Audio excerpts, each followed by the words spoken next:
My British friend once said, at a party, I need to change my pants. They're a bit tight. Everyone from America went completely silent.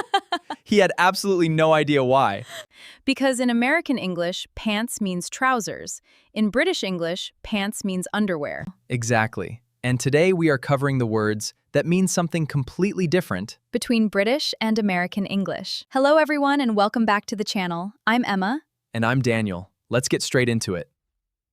Today's topic is genuinely one of my favorites.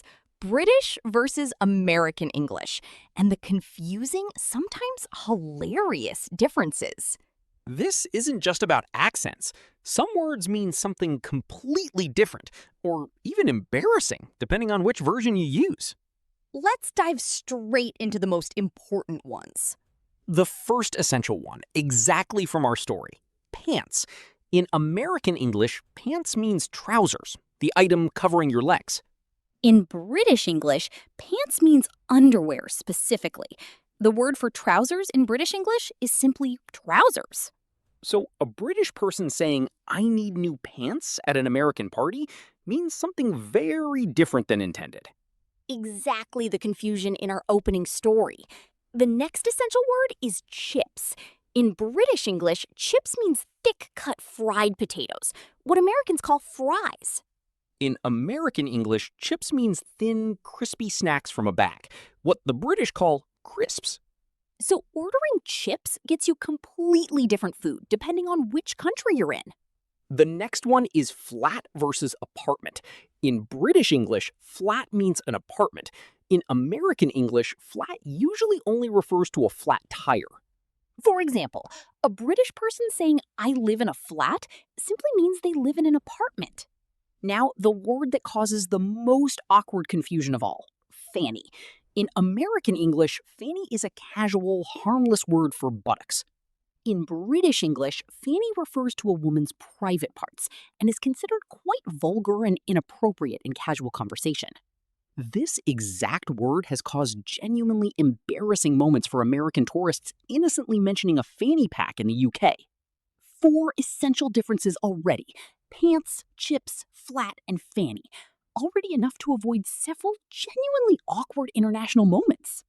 Emma, which British versus American difference confused you personally the most when you first learned English?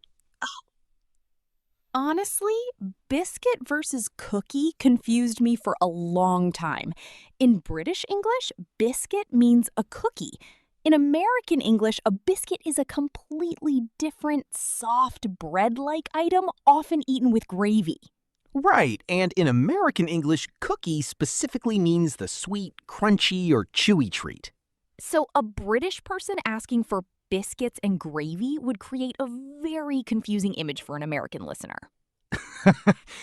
Genuinely confusing, since those two things don't naturally belong together in British English at all. Let's cover football versus soccer, probably the most internationally famous difference of all. In British English, football refers to what Americans call soccer. In American English, football refers to a completely different sport with an oval ball. This single word difference has caused endless friendly arguments between British and American sports fans for decades. What about holiday versus vacation? British English uses holiday for any time off work or travel. American English specifically uses vacation for travel time off, reserving holiday mainly for specific celebrated dates. For example, a British person says, I'm going on holiday to Spain, while an American would say, I'm going on vacation to Spain. What about lift versus elevator? Simple one. British English says lift, American English says elevator, referring to the exact same thing. And queue versus line?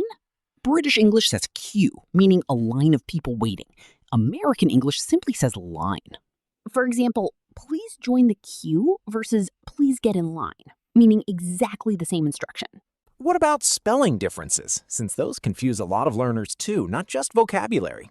Great point. British English often uses OR, where American English uses OR. Color versus color. Favorite versus favorite. And British English often uses ER, where American uses R. Center versus center. Theater versus theater. Neither spelling is wrong. They're simply different national standards that developed over time. Does it matter which one you use as a learner? Not really, as long as you're consistent within the same piece of writing. Mixing both styles in one document looks inconsistent rather than genuinely incorrect.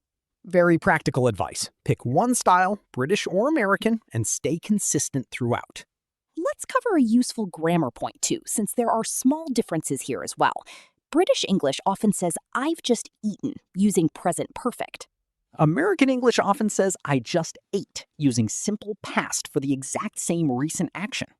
Both are completely correct, just reflecting different regional preferences in grammar structure. Useful to recognize both, especially since you'll encounter content and native speakers from both regions constantly online. Let's cover a few more useful pairs before moving on. What about mobile versus cell phone? British English says mobile or mobile phone. American English says cell phone or simply cell. What about rubbish versus trash or garbage? British English uses rubbish for both waste and as slang, meaning something is bad quality. American English uses trash or garbage. For example, put it in the rubbish bin versus put it in the trash can. What about autumn versus fall, the season between summer and winter? British English typically says autumn. American English typically says fall, though both are understood in either country. One more interesting one, trainers versus sneakers for sports shoes. British English says trainers. American English says sneakers, or sometimes tennis shoes. These smaller everyday word differences come up constantly in real conversation, movies, and social media. Recognizing them, even if you only actively use one version, helps enormously with overall listening comprehension. Let's review the essential British versus American words from today, side by side. Pants, American for trousers, British for underwear. Chips, British for fries, American for crisps. Flat, British for apartment. Biscuit, British for cookie. Football, British for soccer. Holiday, British for vacation. Lift, British for elevator.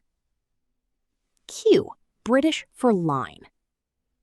8 essential word pairs, all genuinely useful for understanding both British and American content, media, and travel. Try picking one country's version and consistently practicing with it, at least at first, to avoid mixing them confusingly. Daniel, tell us the full fanny pack story you mentioned earlier. So this happened to a friend of mine, an American, visiting London for the first time. He was wearing a small bag around his waist, very practical for walking around all day. A completely normal travel accessory in the US. Extremely normal there. He mentioned casually to a British tour guide, "I love my fanny pack. It's so convenient for traveling." The tour guide's face went completely red, and several British people nearby looked visibly uncomfortable, trying not to laugh. Did he notice the reaction immediately? Not at all initially. He continued talking normally, completely unaware anything unusual had happened. When did he finally find out? Later that evening, another American friend who had lived in London for years quietly explained the actual British meaning of that word. How did he react? He was mortified, genuinely embarrassed, replaying the entire tour in his head, realizing how many times he had said it enthusiastically to strangers.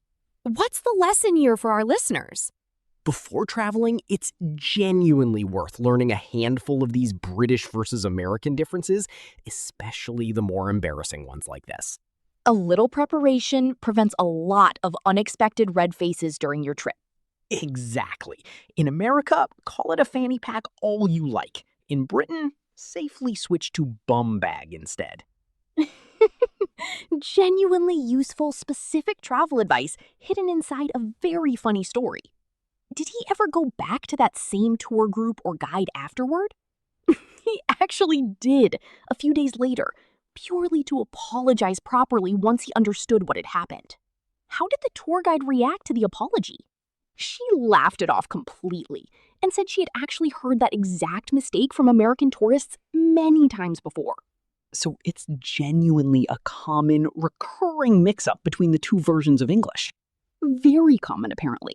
She even joked that she should start warning American tour groups in advance. That could honestly be a great addition to her tour introduction from now on.